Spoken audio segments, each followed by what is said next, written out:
Hey, what's up, my metal brothers and sisters? This is Max Kolesne, and I play drums for the death metal trio Krisiun from Brazil. And you're listening to the Brutally Delicious podcast.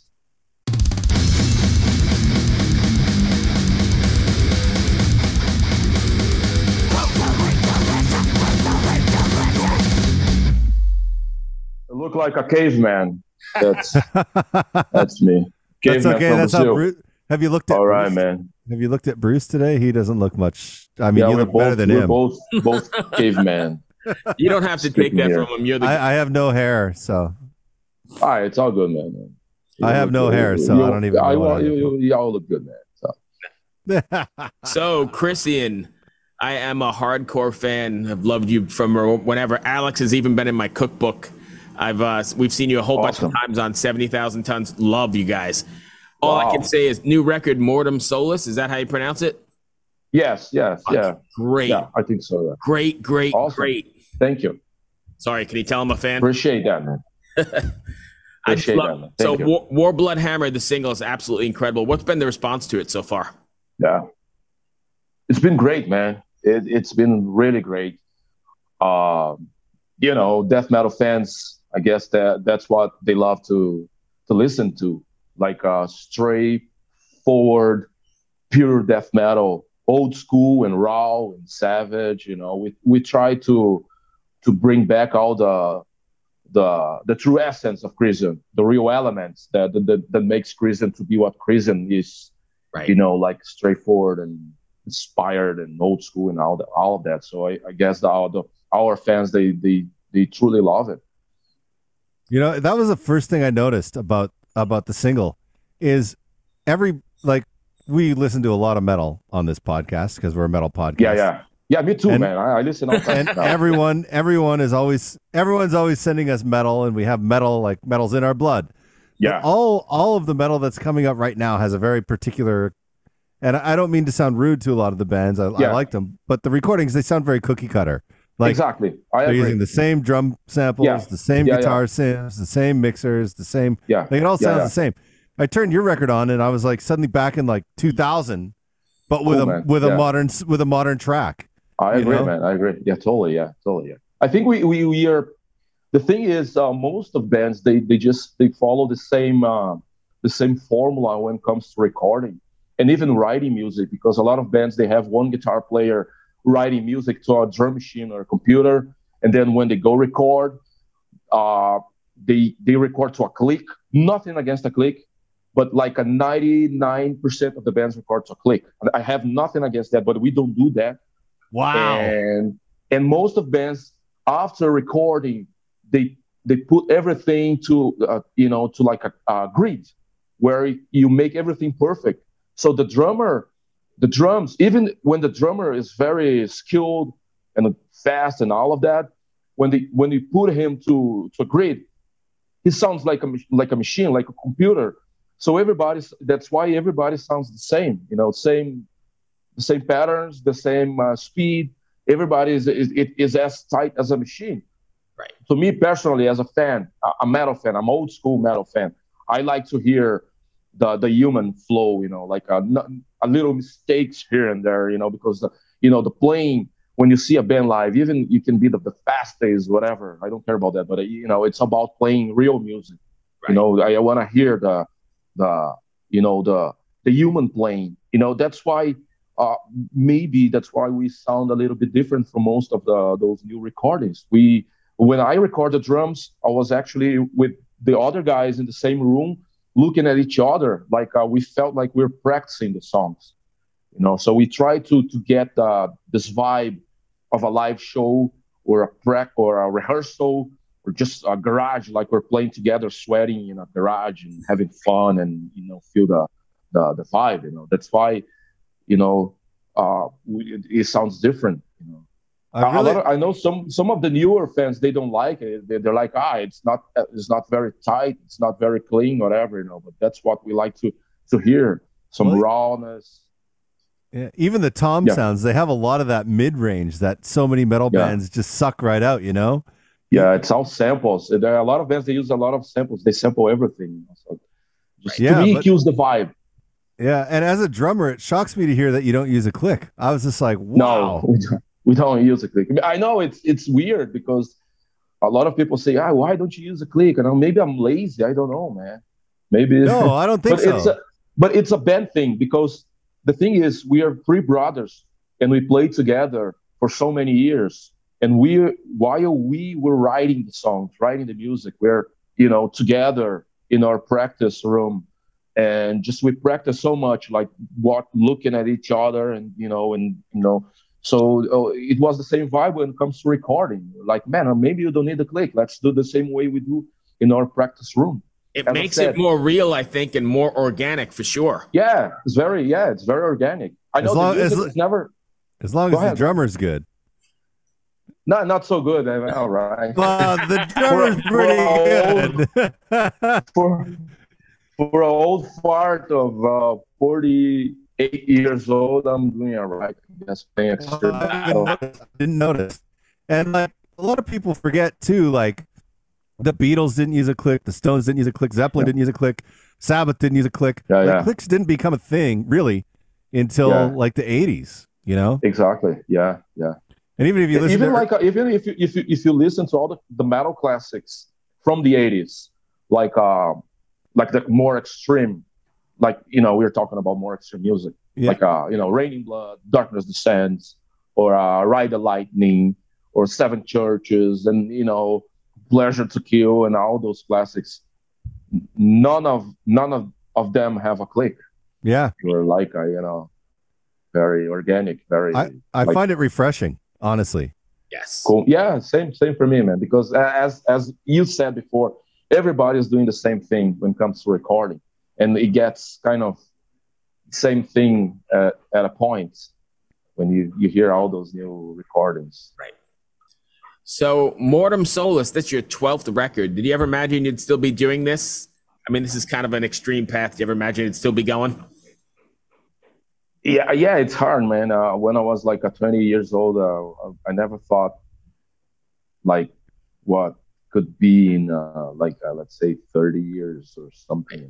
We never know, because it's very physical, it's very demanding, to keep playing this kind of music. But nowadays we feel great, we're still able to play that music, and we're so excited, so re-energized that we're ready to go, man.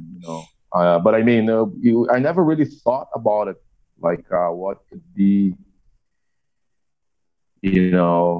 after 30 years playing this kind of music, because it's besides the age, when you keep playing this kind of music for so many years, you can get some injuries like a knee or an elbow or fingers, and healthy playing this kind of music for so long. Well, we kind of take care of it. I even think of the guitar player from Therion who like completely busted his neck from headbanging. Really? Yeah. Exactly, yeah.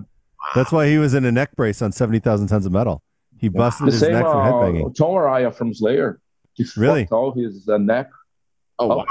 Just from headbanging. Yeah. Right. I guess that's one of the reasons why he wanted to quit playing, because he get this thing on his neck and he could not headbang anymore.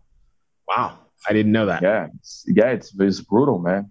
Brutal, especially on stage, man. Go on stage and go crazy. You don't really think about tomorrow, just go and right. ready to die. Yeah, the people in front of you, you're rocking, and you're like, just one more time, one more time. Yeah.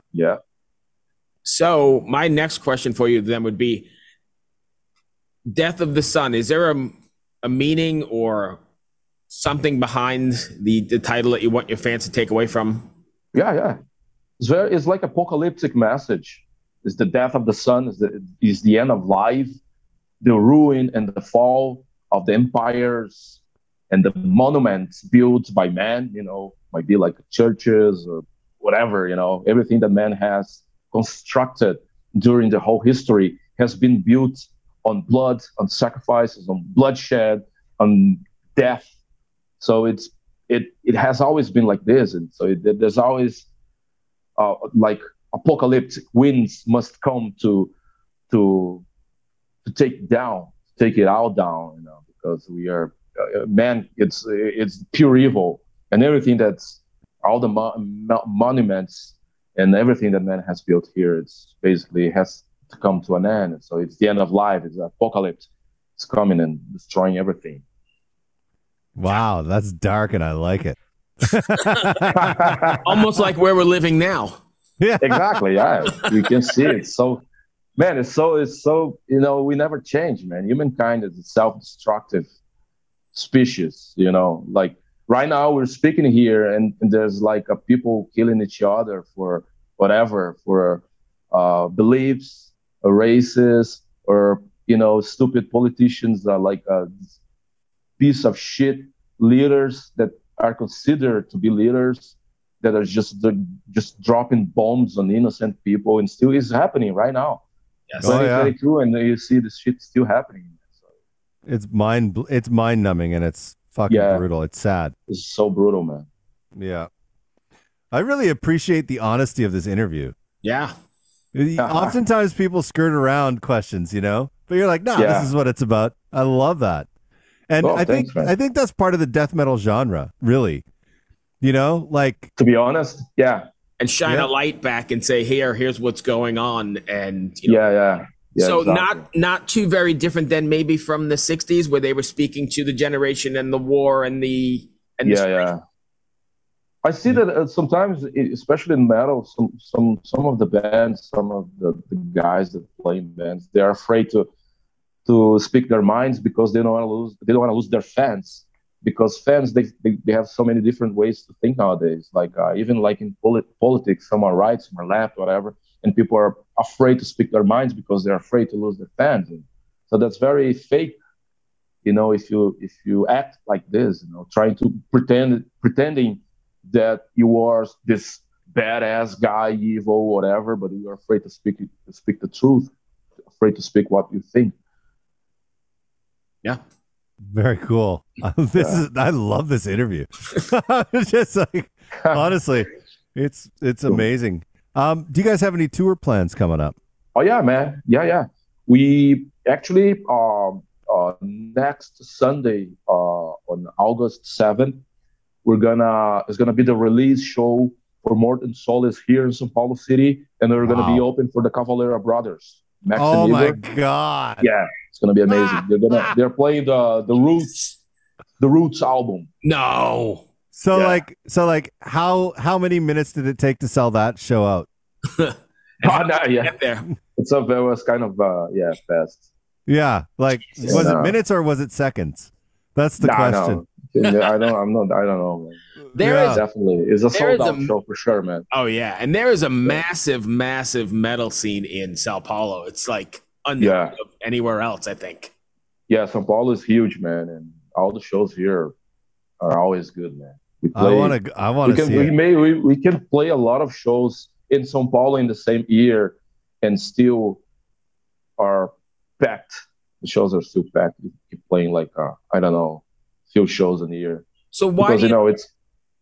Sorry, I was going to say, like, so there are certain pockets in the world that are known for metal. You've got Norway known for black metal, and you've got Sweden for power metal, whatever. But why do you think death metal or the heavier stuff is so massive down in your neck of the woods?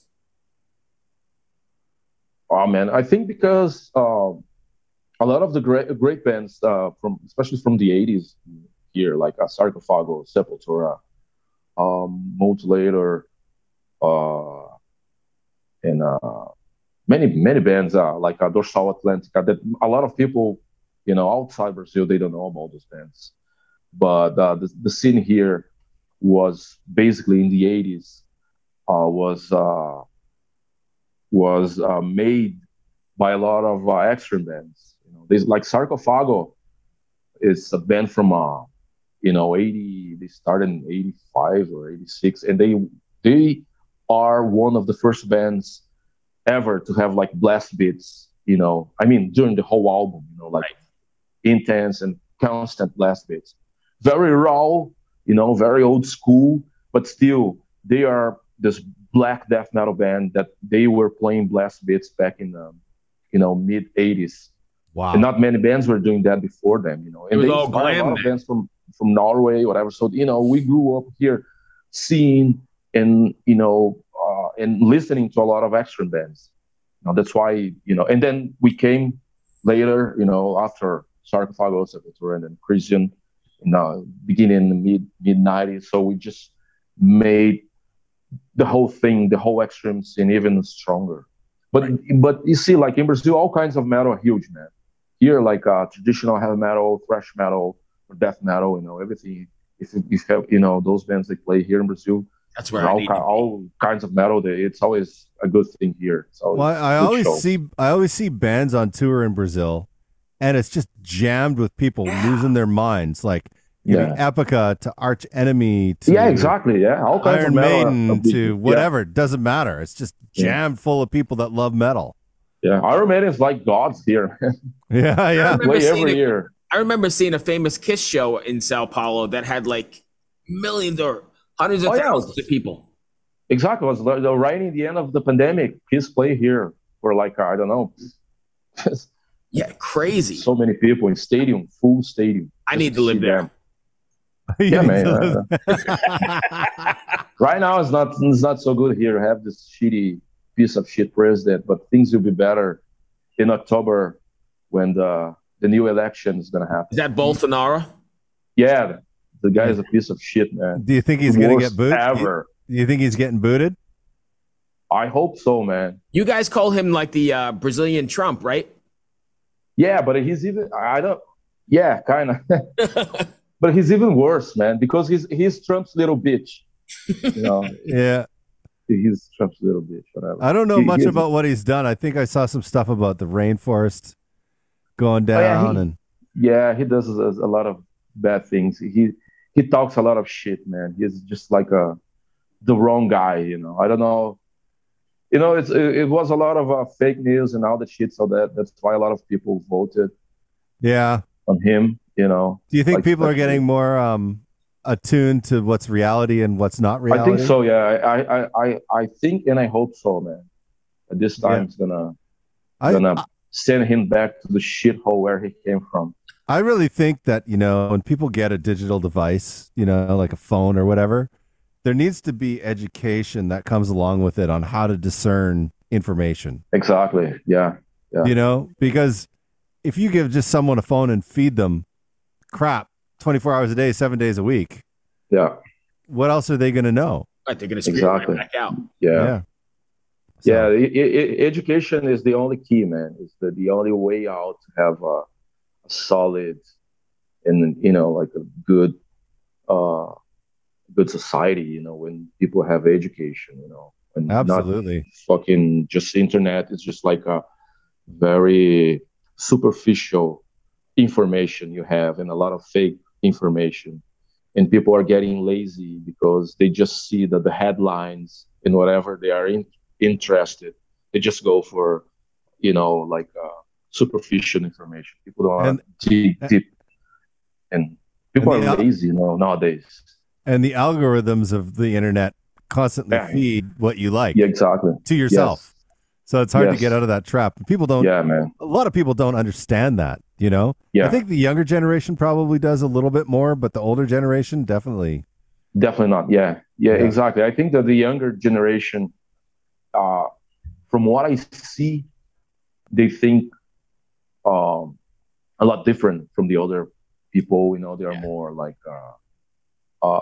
open-minded, more like real human beings. They care about other people. I don't know. I hope and I see that the younger generation thinks better, and they are, doing something better for the future. I hope so. This is going to sound weird coming from an old guy like me, but I have faith in the youth, man. You say exactly. I have faith on the youth, man. Yeah. Right now. Yeah. More now than ever. Yeah, absolutely. Exactly. Yeah. More now than ever. So I didn't mean to derail it. Do you guys have any tour plans for the U.S. or? Sure, man. In September and October, we're gonna be touring North America, U.S. and Canada. Nice. With Revocation. alluvial and inoculation. I can't believe this tour, and it's coming nowhere near me. What? Is it going to Baltimore? No. I didn't. Is Baltimore on there? I'm not sure, man. I have to check. I didn't see it, but I was very upset. I saw the routing, and I was like, holy shit, they're not coming. That's a massive tour. Yeah. Yeah, let me look. Yeah, I have to look on the dates, man, but I'm not sure if I'm looking at it right now. I didn't see anything that was near me, but wow. Yeah, maybe you could do something about that for us. Oh, what? Oh, yeah. Definitely. We are already working on booking a next tour for next year. So hopefully. Yeah, I know it doesn't come near us. Baltimore. No, it's not here, and I was very disturbed. Oh, yeah. Man. Hopefully the next one next year. Or you're playing Montreal, and Montreal is a crazy metal city, as you know. Oh yeah. I love Montreal, man. So here's sending it out into the ocean. Maybe we'll see you on the boat in January. Oh yeah, the 70,000. Yeah, I would love to play there again, man. I would love to see you there again. Oh man, so because I'm definitely going, man. They haven't announced anything yet, but I'm going. Yeah, we're all there. All right, man. Yeah. Hopefully we're gonna be there too, man. Right. I gotta ask you, what was it like playing on the boat for you the first time you did it? Not the second or third time, but the very first time. So the first time you did it was the small theater, right? Oh yeah, it was the first time I played was the barged hellboat. Oh. Okay. Before because they had two boats, the 70,000 tons of metal and the barged hell. I missed the barge. Which was like a barged hell was just extreme bands. Right. And 70,000 tons of, and now they get everything together in one boat, I guess, which is much better. Yeah. And first time I was so excited. It was just like such a new experience for me, And actually to play sometimes it's kind of weird because sometimes the boat is moving and kind of lose balance, But whatever, man, I don't care. I'll even if I don't play as good as I would play in a normal club. Yeah, I don't care. We're all there for the fun, man. Oh yeah, and fun it was. And have a good time. So at 70,000 tons of metal, you're constantly surrounded by fans, right? Like, yeah. So like, is that kind of intimidating at first? No, not at all. No, just a bunch of friends, man, just seeing each other. People are all nice. Now here's the question. Here's the real question. How many beers did you get given to you on day one? Oh man, hard to remember. Right. Yep. Because every fan is like, man. "Oh, I love this guy. I'll buy him a beer." And then that's the thing, man. It's hard. One thing is hard to stay sober in the boat. Yeah, Chris doesn't even try. I don't even try. But like, I've watched band members walking around, and they're like 4 beers in a hand, and another guy's like, "Have another one." They're like, "I can't." Exactly. Yeah. The only time I try to stay sober is before playing. I need a few hours like to stay sober and do a good show. I imagine and then it would slow you down, right? Yeah, that would fuck me up, man. A few beers before playing would be like sound like a fart. Nice. Like bass drums farting. Here's a blast beat. A fast beat. It takes on a whole new meaning. A fart beat. It's not a blast beat, it's a fart beat. You rock, my friend. Dude, that was a great one. That was great. That was great. Thank you so much for taking the time and for all the great Thank you, guys. No joke. It was a pleasure. Blood of Lions, that record sits in my constant replay. I love that record. So I appreciate that, man. I appreciate what you guys do. Thank you so much. Thank you. Hope to see you guys on the road, maybe on the boat, man. Yeah. You got it, dude. But you got to buy us a beer. No, I'll buy him a beer. Fuck that. And then he's going to buy me a beer too for you, man. It's all good. Take care, my friend. All right, be well. Cheers, brothers. Later. Yes. Bye-bye. Later, man. Later. Hello out there. Yes, hello out there, everyone. I'm Hal Schwartz. And I'm Flynn McLean. Together we host None But the Brave, a podcast dedicated to the music and career of Bruce Springsteen. Bruce and E Street Band are on tour right now for the first time in 6 years, and we're taking a detailed look at what's happening on stage in our bi-weekly episodes. We've also been recently joined by some very exciting guests, including rock journalist Warren Zanes and Stephen Hayden, Backstreet's Magazine founder Charles Cross, and Barstool's Kirk Minahan. If you're a diehard Springsteen fan, this is the show for you. So please subscribe to None But the Brave on your favorite podcasting platform, and we hope to see you further on up the road. Thank you so much. We'll be seeing you.